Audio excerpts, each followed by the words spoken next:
ಇನ್ಮೇಲೆ ಈ ರೀತಿ ಆಗದೆ ಇರೋ ಹಾಗೆ ಎಚ್ಚರಿಕೆ ವಹಿಸ್ಬೇಕು. ಈಗ ನಾವು ಮಾಮ್ ಜೊತೆ ಜಾಸ್ತಿ ಹೊತ್ತಿದ್ದು ಅವ್ರ ಪ್ಲಾನ್ಸ್ಗಳನ್ನೆಲ್ಲ ತಿಳ್ಕೊಂಡು ಅದನ್ನ ಹಾಳು ಮಾಡಬೇಕು. ಅಲ್ಲ, ನಾವು ನೆನ್ನೆ ತಾನೇ ನಾವು ನಿಮ್ ಜೊತೆಗಿರ್ತೀವಿ, ನೀವು ಏನೇ ಮಾಡಿದ್ರು ಸಪೋರ್ಟ್ ಮಾಡ್ತೀವಿ ಅಂತ ಹೇಳಿದ್ವಿ. ಈಗ ಅವ್ರ ಜೊತೆನೇ ಇದ್ದು ಅವ್ರಿಗೆ ಗುಣ ಕೊಡೋದು ತಪ್ಪಲ್ವಾ? ಕೊಟ್ಟ ಮಾತನ್ನ ಉಳಿಸ್ಕೊಳಕ್ಕೆ ಇದು ದ್ವಾಪರ ಯುಗ ಅಲ್ಲ ರೀ.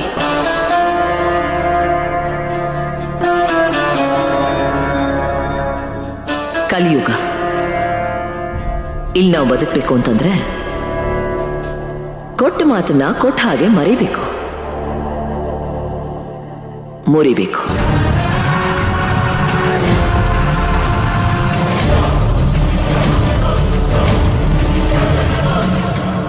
ಇದಕ್ಕೆ ಅಲ್ವಾ ಸಭೆಯ ಸಾಧಕತನ ಅನ್ನೋದು.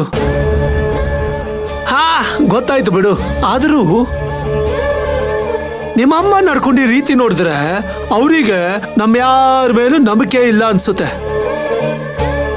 ಅಂದಮೇಲೆ ಅವ್ರ ಮುಂದೆ ಏನ್ ಮಾಡ್ತಾರೆ ಅಂತ ನಮ್ಗೆ ಹೇಳ್ತಾರೆ ಅನ್ಕೊಂಡಿದ್ಯಾ? ಹೇಳಲ್ಲ ಅಂತ ನಾವು ಸುಮ್ಮನೆ ಇದ್ರೆ ಕಣ್ಮುಂದೆ ಇರೋದಿಲ್ಲ, ಇನ್ನೊಬ್ರು ಪಾಲಾಗತ್ತೆ. ಅದನ್ನ ಪಡ್ಕೋಬೇಕು ಅಂತಂದ್ರೆ ನಾವು ಹೋರಾಡ್ಲೇಬೇಕು. ಮಾಮ್ನ ಪ್ರಳಯಾಂತಕ ಪ್ಲಾನ್ನ ಉಲ್ಟಾ ಮಾಡೋದಕ್ಕೆ ನಾನೊಂದು ಭಯಾನಕ ಪ್ಲಾನ್ನ ಮಾಡೇ ಮಾಡ್ತೀನಿ.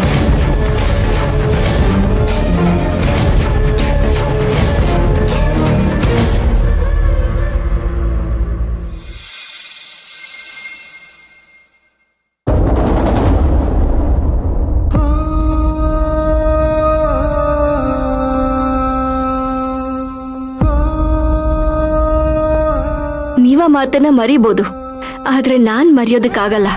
ನಾನಲ್ಲ, ಆ ದೇವ್ರೇ ಬಂದ್ರು ನಿಮ್ ಮಗನ ಬದಲಾಯಿಸೋದಿಕ್ಕಾಗೋದಿಲ್ಲ.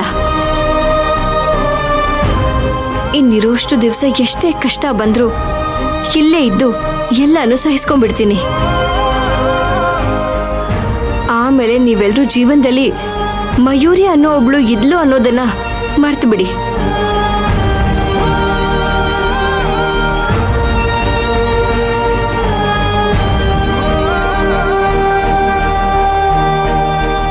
ಡ್ಯಾಡ್, ಮನೇಲಿ ಇಷ್ಟು ದೊಡ್ಡ ವಿಷಯ ನಡೆದಿದೆ, ನೀವ್ ನೋಡಿದ್ರೆ ಏನೂ ಆಗೇ ಇಲ್ಲ ಅನ್ನೋ ತರ ಕೂತಿದ್ದೀರಲ್ಲ. ನಾನು ಅದ್ರ ಬಗ್ಗೆನೇ ಯೋಚನೆ ಮಾಡ್ತಾ ಇದ್ದೀನಿ. ಡ್ಯಾಡ್, ನೀನ್ ಯೋಚನೆ ಮಾಡಿದ್ರೆ ಏನೂ ಆಗಲ್ಲ, ಯೋಚನೆ ಮಾಡ್ತಾನೆ ಇರ್ತೀರಾ. ಆದ್ರೆ ಮಾಮ್ ಯೋಚನೆನ ಕಾರ್ಯರೂಪಕ್ಕೆ ತಂದಿರ್ತಾರೆ. ಮಯೂರಿನ ಇದೇ ಮನೇಲಿ ನುಡ್ಸ್ಕೊಳ್ಳೋದಿಕ್ಕೆ ಅವ್ರ ಮದ್ವೆನ ರಿಜಿಸ್ಟರ್ ಮಾಡ್ಸೋದಕ್ಕೆ ನೋಡಿದ್ರಿ. ಆದ್ರೆ ಮಾಮ್ ಒಂದ್ ಹೆಜ್ಜೆ ಮುಂದೆ ಇಟ್ಟು ತಾರಕ್ ಎರಡನೇ ಮದ್ವೆ ಮಾಡೋದಕ್ಕೆ ನೋಡಿದ್ರು. ಕರೆಕ್ಟ್ ಟೈಮ್ಗೆ ತಾರಕ್ ಬಂದ, ಅವನೆಲ್ಲರನ್ನೂ ವಾಪಸ್ ಕಳಿಸ್ದ. ಅವನೇನಾದ್ರೂ ಬರ್ದೇ ಹೋಗಿದ್ದಿದ್ರೆ ಖಂಡಿತ ಮಾಮ್ ಮದ್ವೆ ಡೇಟ್ನೇ ಫಿಕ್ಸ್ ಮಾಡ್ಬಿಡ್ತಿದ್ರು ಅಂತ ಅನ್ಸ್ತಿದೆ. ಏನ್ ಡ್ಯಾಡ್ ಇದೆಲ್ಲ? ನೀವು ಮಾಮ್ಗೆ ಬುದ್ಧಿ ಹೇಳೋದಕ್ಕಾಗೋದಿಲ್ವಾ? ಅವಳಿಗೆ ಬುದ್ಧಿ ಹೇಳಿ ಹೇಳಿ ನನ್ ಬುದ್ಧಿಗೆ ಮಂಕು ಬಡಿದ್ಬಿಟ್ಟಿದೆ. ಮಗುಗೆ ಹೇಳ್ದಾಗ ಹೇಳ್ತಾ ಇದ್ದೀನಿ, ಆದ್ರೂ ಅವಳ ಬುದ್ಧಿ ಬದಲಾಗ್ತಾ ಇಲ್ಲ. ಇಲ್ಲ ಡ್ಯಾಡ್, ನೀವ್ ಹೀಗೆ ಹೇಳಿದ್ರೆ ಆಗೋದಿಲ್ಲ. ಇನ್ನು ನೆನ್ನೆ ನಡೆದಿರೋ ಘಟನೆನೆ ಮರೆಯೋದಕ್ಕಾಗ್ತಿಲ್ಲ.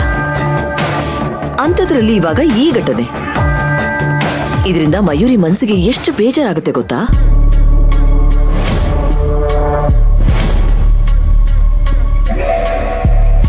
ಅವಳು ನಿನ್ನೆ ಆಗಿರೋದನ್ನೆಲ್ಲ ಮರೆಯೋದಕ್ಕೆ ಪ್ರಯತ್ನ ಮಾಡ್ತಾ ಇಲ್ಲೇ ಉಳ್ಕೊಳ್ಳೋದಕ್ಕೆ ನೋಡ್ತಿದ್ದಾಳೆ. ಅಂಥದ್ರಲ್ಲಿ ಈ ರೀತಿ ಎಲ್ಲ ಆದ್ರೆ ಅವಳ ಮನ್ಸ್ ಕೆಡೋದಿಲ್ವಾ?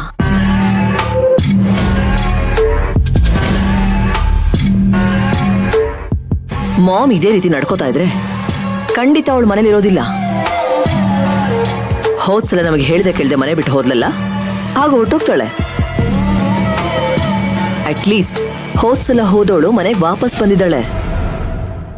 ಈ ಸಲ ಏನಾದ್ರೂ ಮಯೂರಿ ಮನೆ ಬಿಟ್ಟು ಹೋದ್ರೆ ಖಂಡಿತ ವಾಪಸ್ ಬರೋದಿಲ್ಲ.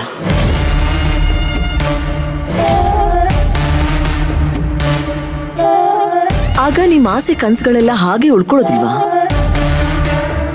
ಮತ್ತೆ ಹಳೆ ತಾರಕ್ನ ನೋಡ್ಬೇಕು ಅನ್ನೋ ನಿಮ್ಮ ಆಸೆ ಮಣ್ಪಾಲಾಗದಿಲ್ವಾ?